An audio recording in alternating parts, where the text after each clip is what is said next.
മലയാളികൾക്ക് നല്ല ആസ്വാദനം ചിരിയിൽ നിന്ന് മാത്രമേ ലഭിക്കുകയുള്ളൂ. നമുക്ക് രാഷ്ട്രീയക്കാർ മാത്രമാണ് അല്പം ചിരി തരുന്നത്. നമുക്കൊന്ന് മാറി ചിന്തിക്കേണ്ടിയിരിക്കുന്നത്. ഞാൻ പല സന്ദർഭത്തിലും ഒരു ചിരിയുടെ കാര്യം പറയുമ്പോൾ ക്രൈമുമായിട്ട് ചേർന്ന ഒരു ചിരി ഇവിടെ പറഞ്ഞ് തൽക്കാലം അങ്ങ് നിർത്താം. നിങ്ങൾ ആസ്വദിച്ചോളൂ. നിങ്ങൾക്ക് പറ്റുന്ന മണ്ടത്തരങ്ങൾ. നമുക്ക് ഒരു പെൺകുട്ടി ഉണ്ടായിരുന്നു, അതിനെ കല്യാണം കഴിച്ചയച്ചു. നല്ല സാമ്പത്തികമുള്ളവരാണ്. അമ്മാച്ചന്മാർ നല്ല കൊമ്പം മീശയും തടിയുമുള്ള വലിയ പണക്കാരാണ്. കേരളത്തിൽ അടുത്ത കാലത്ത് നടന്ന ഒരു സംഭവമാണ്. അപ്പോൾ അവര് ഈ മകളെ, ഒറ്റ മകളാണ്, വലിയ കാര്യം, സ്നേഹം. അവസാനം നല്ലൊരു കല്യാണം വന്നപ്പം അവർ ആ കല്യാണം അങ്ങ് നടത്തി. പക്ഷെ ഈ പെണ്ണിനൊരു മുറച്ചെറുക്കനുണ്ട്. അവന് ഈ പെണ്ണിനെ കല്യാണം കഴിക്കണം, കല്യാണം കഴിച്ചേ പറ്റുള്ളൂ.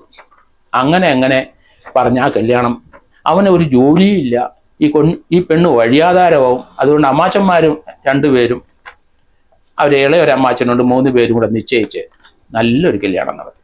കല്യാണം കഴിഞ്ഞ് ആ ചെറുക്കനെ IT ഫീൽഡിൽ വല്ലപ്പോഴും വെളിയിൽ പോകും വരും.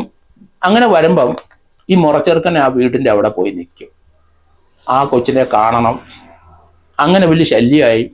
ഇവർ അമ്മാച്ചന്മാർ അവനെ വിരട്ടി വിട്ടു. എടാ, നീ അവിടെ ഒന്നും വരരുത്, നീ മാറിപ്പോവും. അവൾ കല്യാണം കഴിച്ച് കുട്ടിയായിട്ട് ഇപ്പോൾ ഒരു കുട്ടിയുണ്ട്, നീ അവിടെ ചെന്ന് കുടുംബകലം ഉണ്ടാക്കരുത്, മാറിപ്പോവും.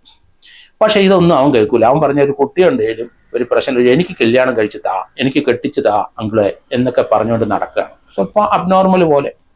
ഏതായാലും ഒരു ദിവസം രാത്രി ആ പെൺകുട്ടിയും കൊച്ചും മാത്രമുള്ളപ്പോൾ ഇവൻ അവിടെ വന്നു. ഇവൻ അവിടെ വന്നിട്ട് പോവില്ല. ഇവൾ ഉടനെ അമ്മാച്ചന്മാരെ വിളിച്ചു പറഞ്ഞു, അങ്കിളെ, ഇവൻ ഇവിടെ വന്ന് നിൽക്കുകയാണ്, പോവില്ല, മണി 8:30, മണി 9 അവനോട് അവിടുന്ന് പോകാൻ പറ, ഞങ്ങൾ പറഞ്ഞെന്ന് പറഞ്ഞ് ഇവനെ ആ പെൺകുട്ടി അവിടുന്ന് പറഞ്ഞു വിട്ടു. വാതിലടച്ചു. കുറച്ച് കഴിഞ്ഞപ്പോൾ ഒരു ശബ്ദം. അടുക്കളയുടെ പിന്നിൽ നോക്കിയപ്പം ഇവൻ തൂങ്ങി നിൽപ്പുണ്ട്. പെൺകുട്ടി പേടിച്ച് അമ്മാച്ചന്മാരെ വിളിച്ചു. അമ്മാച്ചന്മാർ പറഞ്ഞു, ഒരു കാര്യം ചെയ്യും, നീ ഒന്നും മിണ്ടണ്ട, അവിടെ അങ്ങനെ നിൽക്കട്ടെ, ആരോടും പറയണ്ട, പേടിക്കാതെ അവിടെ ഇരിക്കും. അമ്മാച്ചന്മാർ നല്ല തടിമാടന്മാരാണ്. 100 കിലോ ഉണ്ട്, 6 അടി പൊക്കമുണ്ട്, കൊമ്പം മീശയുണ്ട്.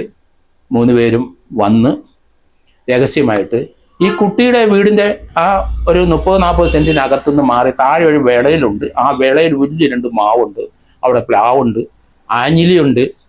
പതുക്കെ അഴിച്ച് അവിടെ കൊണ്ട തൂക്കി. കാരണം ഈ കുട്ടിയുടെ വീടിനകത്ത്, ഇതാണ് അമ്മമാരുടെ ബുദ്ധിയാണത്. ഇത് അവിടെ കൊണ്ടുപോയി തൂക്കി. ആ കെട്ടഴിച്ച് അവിടെ കൊണ്ടുപോയി തൂക്കിയിട്ടു.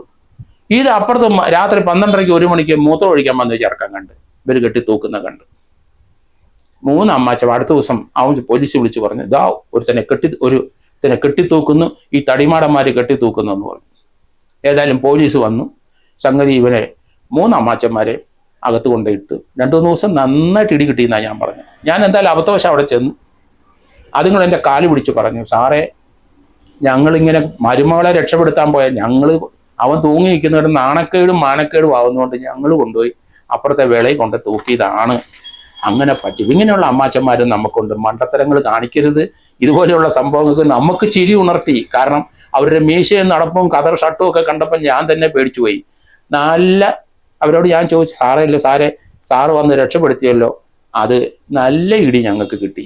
ഇതുപോലുള്ള ക്രൈമുമായിട്ട് റിലേറ്റഡ് ഉള്ള ചിരിക്കാനൊക്കെ നമുക്ക് തോന്നും.